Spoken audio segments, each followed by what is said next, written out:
Your Honors. My name is Catherine Oberemt. I'm appearing on behalf of Roy Frazier, the appellant, and I'm asking to reserve 4 minutes for rebuttal, if that's all right. Okay. Mr. Frazier was convicted at trial of 1 count of aggravated rape of a child, for which he was sentenced to life in prison without parole, and 1 count of aggravated sexual battery, for which he was sentenced to 20 years to run consecutively to count 1. And this is a direct appeal from that conviction. Now, I raised 7 issues in my brief, but if it's all right with the court, I would like to spend most of my time focusing on the 3rd and 4th issues, which are sufficiency of the evidence as to each count of the indictment. And I'd also like to address the 1st issue, which is whether the trial court erred by repeatedly allowing the admission of inadmissible hearsay statements without an exception. And I think it might make the most sense to start by addressing count 2 of the indictment, the aggravated sexual battery count. Now, the proof the state put forward as to count 2 consisted primarily of a hearsay statement made by MM, the victim in this case, to a DCS investigator. And we submit that the court erred by failing to exclude this hearsay statement, and the court's error rises in this case to the level of plain error. And in light of the fact that this was the majority of the proof as to count 2, we're also arguing that the evidence was insufficient, even in the light most favorable to the prosecution, to support the conviction for aggravated sexual battery. So in this case, MM made an initial disclosure in July of 2020. She reported that she had been sexually assaulted by her mother's friend, Romeo. And at this point, an investigation was conducted. MM was examined at Le Bonheur Children's Hospital and at the Rape Crisis Center. She gave a forensic interview at the Child Advocacy Center. And at this point, because investigators didn't have enough information to identify Romeo, possibly because MM recanted at one point, no one was charged at this time, and MM was sent home with her mother, Bionka McGaughy, who was the co-defendant in this case. Then, DCS investigators came to MM's home again in October of 2020, and at this point, DCS investigator Clarion Harris testified that she spoke to MM privately, and that MM said the previous Wednesday, her mother left her with Romeo. They ate chicken nuggets and macaroni, and then Romeo took her into the bedroom where they made love, which meant touching her privates. There was no additional investigation conducted after this. There was no forensic interview, no rape crisis center examination. So therefore, this testimony from Ms. Harris about this hearsay statement was the most compelling and arguably the only evidence offered in support of count 2. Was there an objection made at the time the evidence was offered? There was not, Your Honor. Was it raised in the motion for new trial? It was not, Your Honor. Have you requested plain error review in your principal, Yes, in your principal brief? Yes, Your Honor. Okay. And, Your Honor, there was a hearsay objection made at another point during the trial. In the context of a different witness, trial counsel did say she objected to all the hearsay coming out of the witness's mouth. That objection was not renewed at this point. But we did argue in our brief that I think this does rise to the level of plain error. And as it's relevant to the plain error analysis, I think it's important to note that the only other evidence introduced in support of count 2 was MM's trial testimony, where she was understandably, I think, nervous and a little bit vague. And at trial, she testified that her mother's friend touched her on her butt on the outside of her clothes when it was cold outside. And that was the proof presented as to count 2 of the indictment. And the election the state submitted for count 2 is that when it was cold outside on a Wednesday after eating a dinner of macaroni and chicken nuggets, Romeo took MM into her mother's bedroom and made love to her and touched her bottom. So the majority of the information supporting that election came from the hearsay statement made by Ms. Harris, the DCS investigator.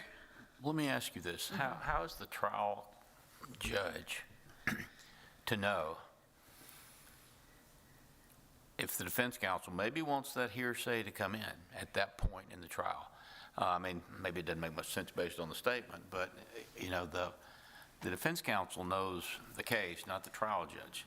And without an objection, it's hard for a trial judge to sua sponte jump in and not allow certain testimony. So I do understand that, Your Honor, and I guess my suggestion would be that the trial court could have asked counsel to approach, especially in light of trial counsel's previous objection to hearsay, and perhaps address the issue with counsel, ask if there was a strategic reason for not objecting to the evidence.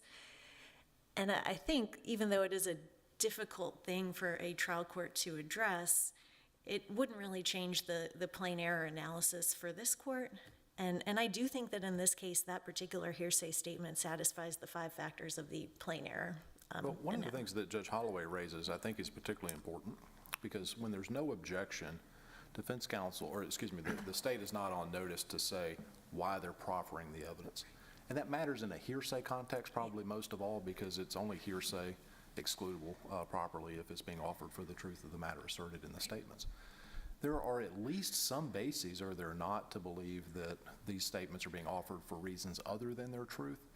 So, for example, they could be offered to show that the mother had notice of the abuse, and so therefore going to satisfy perhaps elements of neglect. And that's separate from proving the truth of the matter. And because we don't know why the statements were being offered because there was no objection, do we really have all of the plain error factors here? So do we really have the 5th factor, for example, on the need to do substantial justice because we don't have anything in the record to show why the state was actually offering the evidence? And I think, Your Honor, in light of the fact that the state's election of offenses, the conduct that they submitted for count 2, so clearly is drawn almost entirely from that one hearsay statement from Ms. Harris. I do think it's pretty clear in this case that it wasn't offered for another purpose. It wasn't offered to show the next steps that were taken in the investigation. It was offered against Mr. Frazier, and it was offered for the truth of the matter asserted. Okay, is evidence by the state's election? Yes, Okay. yes, Your Honor. All right. And as far as the question of whether this was a tactical waiver, trial counsel did argue during the motion for judgment of acquittal regarding count 2 that Clarion Harris was the only witness who talks as to what transpired that day that she had been made love to by Mr. Frazier. That's a quote from trial counsel. And I think that shows that trial counsel understood that Ms. Harris's statement was damaging. And, according to this argument, she said it was the only proof in support of count 2. And yet there was no objection. And I think that indicates that this was not a tactical decision. And then, Your Honor, I think that with respect to count 2, clearly this error prejudiced Mr. Frazier and adversely affected the outcome as to count 2 because of the utter lack of other evidence regarding count 2 against Mr. Frazier, which was only MM's trial testimony, which was very vague and general, indicating that her mother's friend had touched her once when it was hot outside, which went to count 1, and once when it was cold outside, which went to count 2. So in light of all of that, I am asking the court to find that the trial court committed plain error by allowing this hearsay statement, and also that had that statement not been admitted in error, to find that the evidence would not have been sufficient to support a conviction of aggravated sexual battery and to reverse and dismiss count 2. Is the victim's testimony not credible as a matter of law? Because the way I understand it is that the issues touching upon her credibility were placed before the jury. So recanting, the vagueness of some issues, all of those were considered by the jury, and the jury nevertheless, by its verdict, apparently found her to be credible. So under a sufficiency analysis, typically we have cases that say that the credited testimony of the victim alone can be sufficient to sustain the conviction. Circling full back, is her testimony not credible as a matter of law? I don't think I'm arguing that. I think with respect to count 2, my argument with respect to her testimony isn't so much that it's not credible, just that without more, what she said at trial did not rise to a level, even in the light most favorable to the state, to prove count 2 beyond a reasonable doubt. What element does it not meet? So when she said at trial that when it was cold outside, her mother's friend Romeo touched her butt over her clothes. I think as to aggravated sexual battery, it doesn't meet the element of showing that the touching could be reasonably construed as being for the purpose of sexual arousal or gratification without more from MM or without any kind of corroboration. And I think that there are some questions about whether it fits into the time frame of the indictment, which is more of an issue as to count one, which I do want to address as well. But I think it doesn't meet the sexual gratification element, and I think that it is just too thin overall to narrow it down to a time frame and a place to satisfy the conduct that the state elected in count two. Okay, all right, thank you. And so, Your Honors, as to count one of the indictment, the sufficiency argument, this mainly has to do with the fact that the conduct alleged in the indictment occurred between July 1st, 2020 and October 2nd, 2020. And in my brief, I focused on arguing that the evidence presented at trial was insufficient, even in the light most favorable to the state, for a trier of fact to find that the state proved beyond a reasonable doubt that the abuse occurred after July 1st, 2020. Now, MM did not give any specific information in her forensic interview or at trial about the timing of the conduct the state elected in count one, other than that she was 6 years old. And she turned 6 years old on December 24th, 2019. However, the time period of the indictment didn't begin until July 1st, 2020, which notably is the time that the law was changed, where aggravated rape of a child carried life without parole for children 8 years of age or younger instead of 3 years of age or younger. So according to the trial testimony, MM went to stay with her grandmother, Candy Washington, on July 5th of 2020. The next day, Ms. Washington noticed that MM was walking funny. She examined her. She noticed an odor and discharge, and then she basically assumed that she had been molested and demanded to know who had done it to her. And her grandmother actually named 6 other family members, saying, "Did he do this to you? Did he do this to you?" And eventually, MM indicated that Romeo, her mother's boyfriend, had touched her. And this was another hearsay statement that was admitted, arguably over counsel's objection as to all the hearsay coming out of the witness's mouth. But she did not, even in that hearsay statement, say a time frame when that touching occurred. And then there was actually evidence presented at trial that the irritation in MM's genital area actually was caused by contact dermatitis and had nothing to do with any kind of sexual touching. So I think to the extent that there was an inference that MM had been injured or affected by Romeo touching her, that was effectively disproven. So all that is left is a suggestion that he must have molested her within 5 days, 6 days of that disclosure. And the election submitted to the jury for count one is that when it was hot outside, MM was in her mother's room when Romeo put his middle part into her middle part and she felt it getting wet. MM was 6 years old.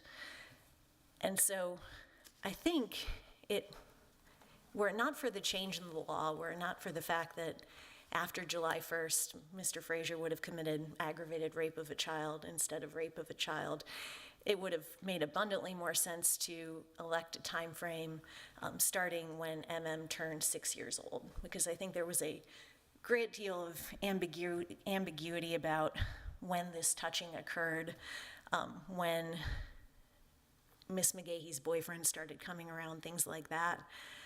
MM never testified that the assault occurred within a specific time frame. Obviously, it's hot outside in Memphis, in June, May, even April.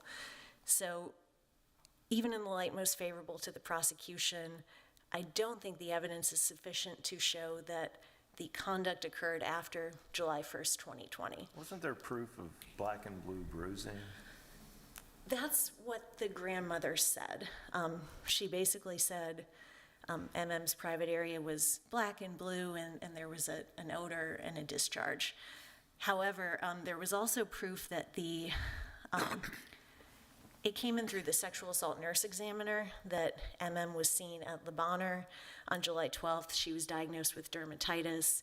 And also through the DCS investigator, she testified that she had been diagnosed with contact dermatitis. So I think to the extent that there was any inference that the black and blue nature of her private area came from being sexually assaulted, I think that was clearly rebutted by this information that she had been examined and diagnosed with dermatitis. The nurse examiner also indicated that there was no evidence of injury. There was some redness, but there was nothing definitively to say that she had been sexually assaulted. So I don't think that whatever the grandmother observed was ever connected to sexual assault. And Your Honors, unless you have any more questions, I can go ahead and reserve the rest of my time. Okay, thank you, Thank you. counsel.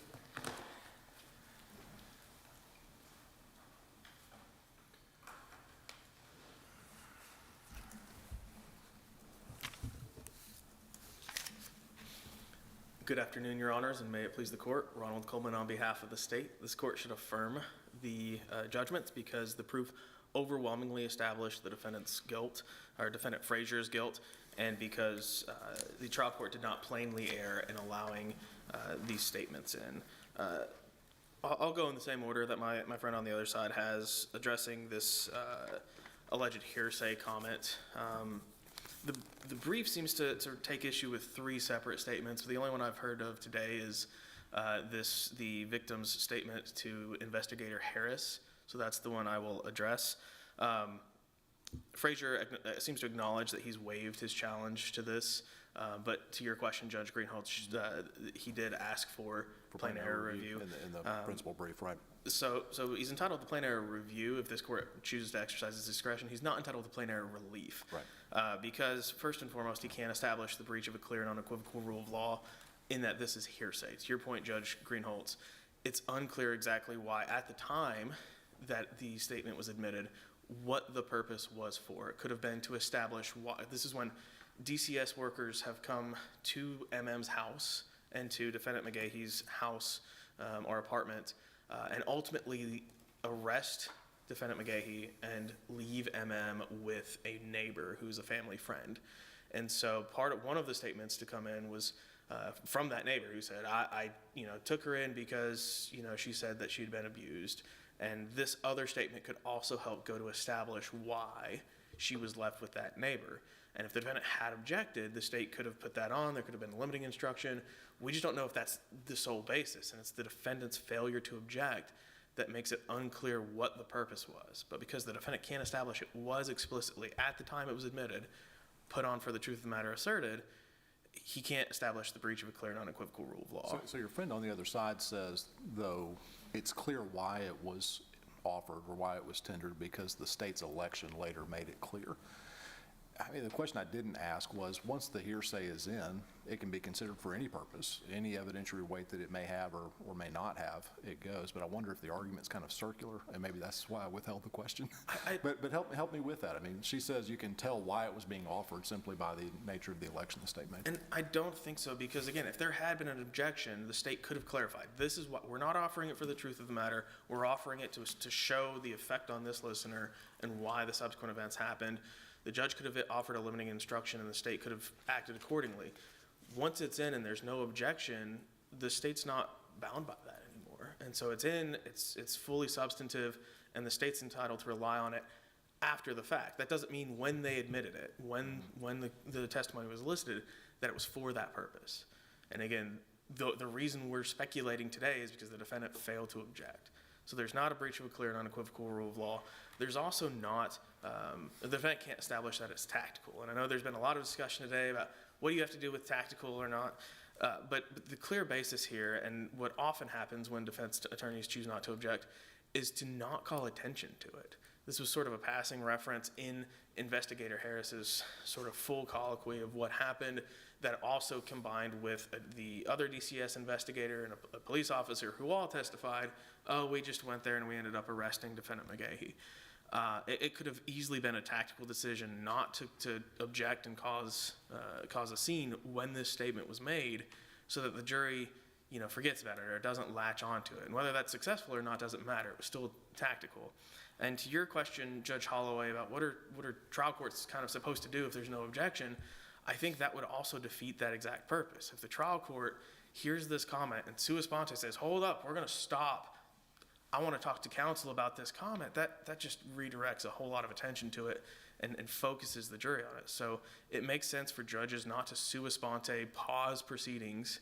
It makes sense for trial counsel not to object when they don't want to call attention to it. But, I mean, isn't the law also that the court could do that if it wanted to, but the court's under no duty sua sponte, generally speaking, to figure out why evidence is being admitted and to issue a limiting instruction on its own? Correct. It certainly if the court wanted to, it was within the court's prerogative to do so, but there's no obligation. There's no legal for it to obligation do so. Okay. And so, it's a reasonable tactical decision not to object so as to not to focus any attention to it. And defense counsel objected several times during trial. In fact, objected to hearsay before. So it's not that they just weren't objecting. They were picking and choosing their battles in front of the jury, and that's reasonable. And then finally, the defendant is not entitled to plain error relief because he can't establish that consideration is necessary to do substantial justice. This isn't the be-all, end-all. Again, testified at trial, and while it wasn't explicitly, super detailed, it was something the jury could hang its hat on, which was that when it got cold outside, the defendant Frazier, touched her butt, coupled with the fact that the defendant seems to argue that there was no proof of sexual gratification with just that limited proof. But when you couple it with the fact that defendant Frazier abused her 3 months earlier and very clearly raped her, the jury could easily find that this was for sexual gratification. That alone is enough. And so to the extent this is an error, it doesn't rise to the level of plain error because consideration isn't necessary to do substantial justice. If there aren't any further questions on the hearsay aspect of that, I do want to get into the sufficiency analysis. I think we've already covered, again, MM's direct testimony in and of itself is enough. But the defendant seems to argue that if this statement was hearsay and was improperly admitted, that it has to be somehow excluded from a sufficiency analysis, and that's just not the case. When this court looks at sufficiency, it looks at all the proof. So it can look at this proof of MM telling an investigator that the defendant made her macaroni and chicken nuggets, took her into the bedroom, and made love with her. And that certainly establishes aggravated sexual battery, in addition to MM's trial testimony of him touching her. So with regards to sufficiency on the aggravated sexual battery count, the evidence overwhelmingly establishes guilt. Turning to, unless there are other questions on that, I'll turn to the aggravated rape count, aggravated rape of a child, excuse me. And the defendant doesn't seem to be challenging any specific elements of the offense, so unless this court has questions, I'll rely on my brief for those, mostly based on what is in her forensic interview, which has been sealed. But the defendant's argument seems to be that this offense, the state couldn't establish that this offense happened within the indictment range, and that's just simply not the case. Viewing the evidence in the light most favorable to the state, what we have is MM's grandmother, Miss Washington, saying, I picked up MM and watched her several days after July 4th. It's a little wishy-washy, but it's certainly several days after July 4th. Miss Washington is the one who noticed some indicia of abuse and who took MM to Le Bonheur. What we also have is proof that Le Bonheur saw the MM on July 12th, On the which 12th, is right? certainly Yeah. after the July 1st date. Miss Washington's testimony, it seems that it was very short in time from when she discovered the indicia of abuse to when she took the MM to Le Bonheur. And then to your point, Judge Hickson, Miss Washington testified that when she looked, MM was black and blue, that there was bruising. So any rational juror was entitled to rely on that. Again, we're looking at it in the light most favorable to the state, all inferences in favorable to the state. A rational juror could rely on that and say, if she's still black and blue, sometime around July 12th, this had to have happened after July 1st, after the indictment period. So that's the only proof. There's no expert testimony to relate what an expert saw about the child to a date. Because if I understand it, if this offense had occurred on June 30th, 2020, it would have been a rape rather than aggravated rape or something? Did the law change there? The sentencing would have changed. I think it still would have been aggravated rape of a child, but the sentence would have been an A felony rather than a mandatory life without possibility of parole sentence. So the time frame is important, but what we have is that it happened sometime after July 1st. Well, we have, from what again, I haven't read the record, but what I understand, we have some proof that there were injuries to the child after July 4th or after July 10th, whatever, I don't know what date that would be right now, that happened before. But what relates it, what proves beyond a reasonable doubt that it happened after July 1st as opposed to June 30th? Sir, the grandmother's testimony. She said, I saw indicia of abuse some days after July 4th.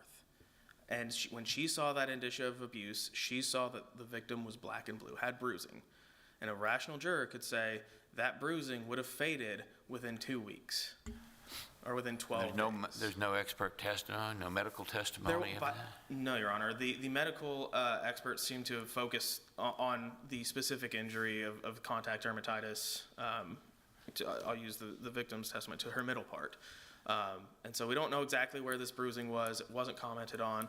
But the sexual assault nurse examiner, I believe, did testify that a lot of times in these situations, there's not really clear proof of actual abuse, that it's just not something you always see, but that doesn't mean it didn't happen. So we have the state deciding to indict her with a specific date where the offense punishment changed to life without.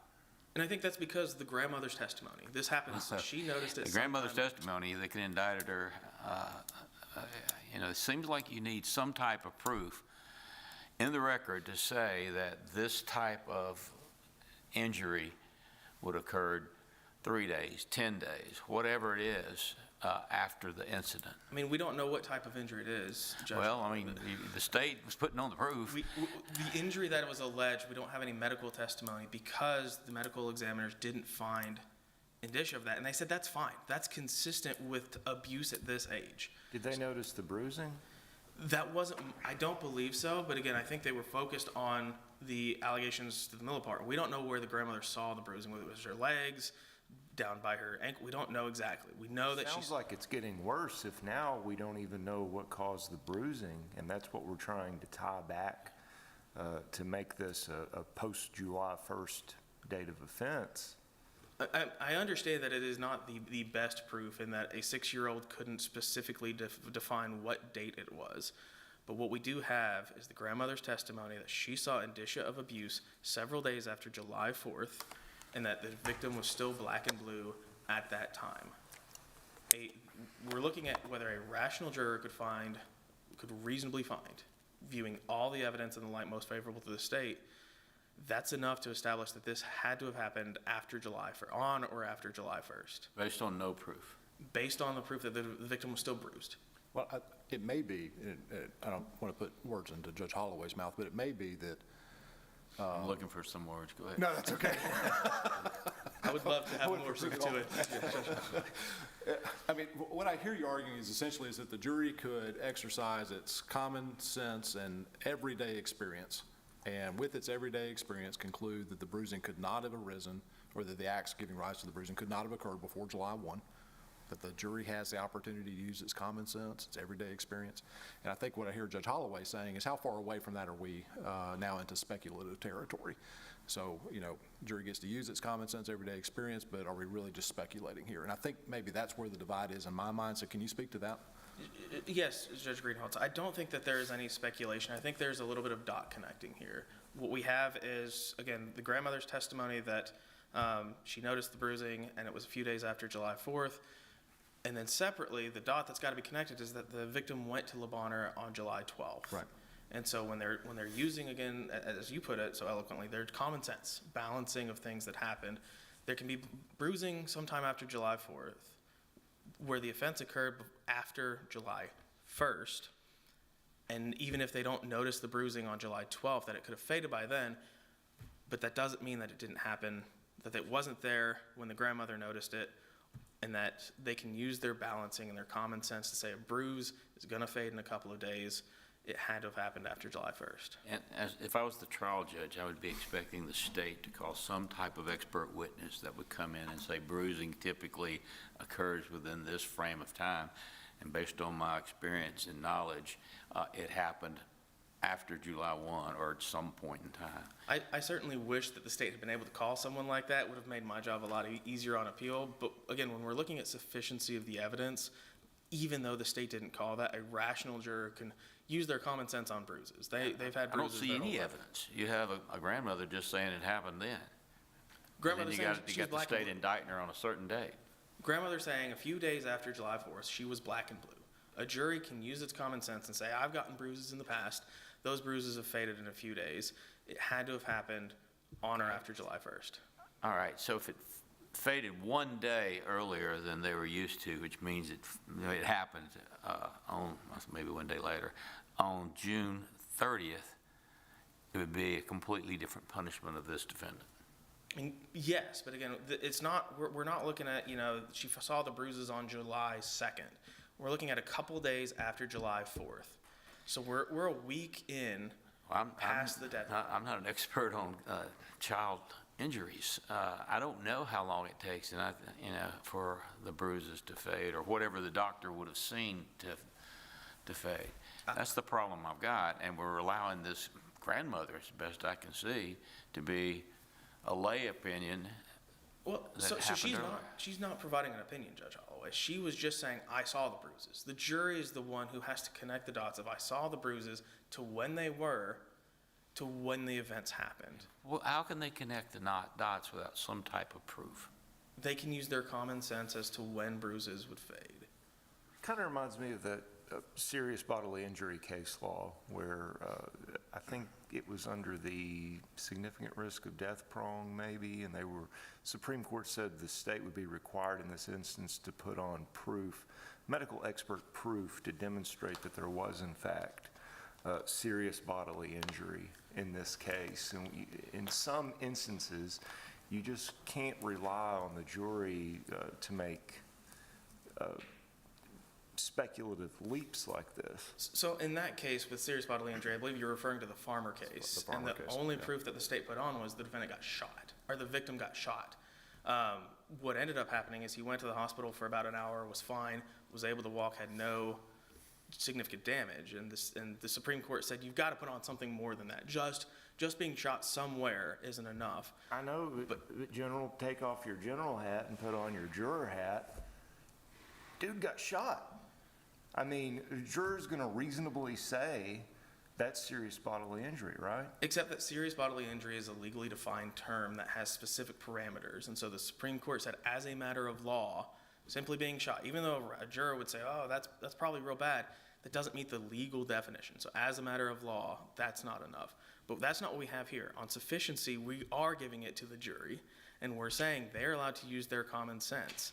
If there wasn't a legally defined term for serious bodily injury, a jury could say, oh, you got shot, that's probably serious bodily injury, if we didn't have those extra requisites. But we don't have those here because we're only here on sufficiency. A jury could just as easily say, you still had bruises a couple days after July 4th. I think beyond a reasonable doubt, that means the offense happened within a week, on or after July 1st. Do we know how squarely that question was presented to the jury? Did the verdict form indicate that this offense occurred on or after July 1st? Or is it just a situation where the indictment's read at the beginning of trial, and it says on diverse dates between July 1 and when October? So would it really been squarely presented to the jury? Would that have been in the front of their minds to say, not only do we need to determine whether this happened beyond a reasonable doubt, but also that it happened on or after this date? I think the record would be more accurate than my recollection. I know that it certainly was read during the indictment. I want to say the verdict included some bit of it, and I also, there's something in the back of my head that says in closing argument it was raised. The record, again, is more accurate. There's a lot of cases that I deal with, so I might have been confused, but to the extent it wasn't, I think that's on the defendant. Like, the state said, here's when it happened. and the proof, again, viewing that proof in the light most favorable to the state. Well, it's more than that, right? I mean, so you have the grandmother's testimony about when she observed, you have LeBonner's record on the 12th. You have the jury being able to evaluate that evidence in light of their common sense and everyday experience, and on appeal, we're drawing all reasonable inferences that the jury could make in favor of the state and in favor of the verdict. And so if we conclude that the jury could reasonably have inferred that the bruising would have only arisen after July 1, we have to credit that for sufficiency purposes. Is that right? Yes, Your Honor. That's the argument I was trying to make, that you made much more eloquently. I'm not making the argument. I'm just trying to understand exactly what the argument is, and I think that's what I heard you say. Yes, Your Honor. I guess what bothers me, and again, the state picked this date, July 1. Not out of the blue, out of the statute, because it provided a much more serious punishment. It sounds like to me, and I'm not trying to I'm going to cast push back on aspersions. that, Judge Holloway. I Okay. think the basis for it was, again, based on when they were told, when this was discovered, and the black and blue, it probably happened sometime after July 1st. So the DA now becomes the medical expert. General, why in the world would they box themselves in on such a tight time window? And it would just be a random coincidence that that's when the punishment for this crime went up to life without parole? I thought about it, and I think it might have required dual indictments if they wanted to expand it, if they wanted to do sometime before, because for Apprendi, it's a separate element. It's something that has to be established, to enhance the minimum sentence. I don't think they could say it happened before or after, because those are two separate offenses. One is aggravated rape of a child of someone who's under 3 years old, and one is aggravated rape of a child of someone who's under 8 years old. It's not a lesser, so it's not like they could. I think they would have to, if they wanted to expand the timeline, it would have had to be two separate times. And because of the proof, they and the jury were allowed to infer that this happened after July 1st. I guess the inference is where I have a problem. There's nothing to infer it from in the record. And, the state's position is that there is. I understand, we might be going past each other, but I understand the common sense. I can infer that. if there are no further questions, we ask that you affirm the judgments. Thank you. Thank you. Thank you. Counsel? So, Judge Holloway, I think first to your point, there certainly was no expert testimony regarding these injuries. And MM's grandmother was certainly not an expert. And so I think that her observation, what she perceived was her granddaughter being black and blue and having an odor or discharge. That's not expert testimony, and there's no indication anywhere in the record that even if what she observed is in fact, what she said she observed, that has any connection to sexual abuse. I do think that is something where you would need a medical expert to testify to that in order to connect the dots in that sense, that the bruising has anything to do with sexual abuse, and also that the bruising would have occurred within the time frame of the indictment. I think those 2 points were not sufficiently But established. you have the victim's testimony, and that satisfies the sexual abuse. And so what I'm So- wondering is if is it the timing issue? Yes, Your Honor, and MM never said anything about anything connecting the bruising or the perceived injuries to the sexual abuse. She never said, yes, this is from Romeo, and she never said, yes, this happened 3 days ago or 2 days ago or anything like that. Really, she said that the abuse happened when she was 6 years old, once when it was cold outside, once when it was hot outside. And that's why I think it would have made sense to have the indictment time period stretch from her birthday, which was in the end of 2019, until October 2020, when Mr. Frazier was ultimately arrested and charged. And just a couple other clarifying points. The information that came in about MM's visit to Le Bonheur, nobody from Le Bonheur ever testified. There were no medical experts from Le Bonheur. This was basically hearsay information as well. But Ms. Gable, the sexual assault nurse examiner, said that MM had been seen at Le Bonheur on July 12, 2020, at which time a urinalysis was conducted and she was diagnosed with dermatitis. And then Ms. Clayton, the DCS investigator, said that Ms. McGaughy told Ms. Clayton MM had gone to Le Bonheur where she was found to have contact dermatitis. Ms. Clayton requested the records from Le Bonheur, which I do not believe were ever introduced into evidence, but the records, according to Ms. Clayton, confirmed that MM had contact dermatitis. It was also in the record that there was no information in the Le Bonheur records about a sexual assault. So I think that there is nothing there. Nothing there to indicate that these injuries resulted from a sexual assault, nothing in the record to indicate that even if the injuries did, that they occurred within the time period of the indictment. Just to push back a little bit, because I gave him a hard time, and now I need to give you a hard time. Are we getting too hyper-technical here? You have a kid that said, this happened to me. You have the grandmother who notices bruising in this region. It's black and blue bruising. Grandmother mentions what, if I'm remembering it correctly, a sex odor in this area. This is occurring after July 4th.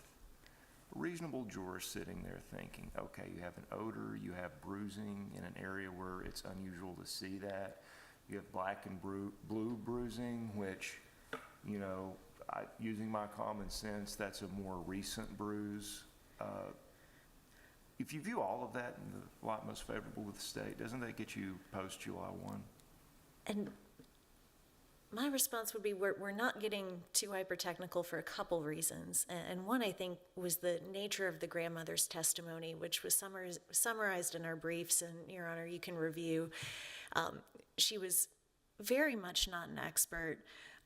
She basically... She wasn't being called upon to offer an opinion, though. She's only being called upon to offer observations as a fact witness. Yes, Your Honor. So whether she's an expert or a lay, giving lay opinion, not really relevant here, right? I mean, we're looking to her observations, right? Right, although I do think there was some information in the record about the grandmother had allowed her daughter, the co-defendant, Ms. McGaughy, to be sexually abused as a child, and she went on for some time about how, because of that, she is hyper-observant and very careful to look for sexual abuse with her grandchildren, which I do think even calls the observations into question.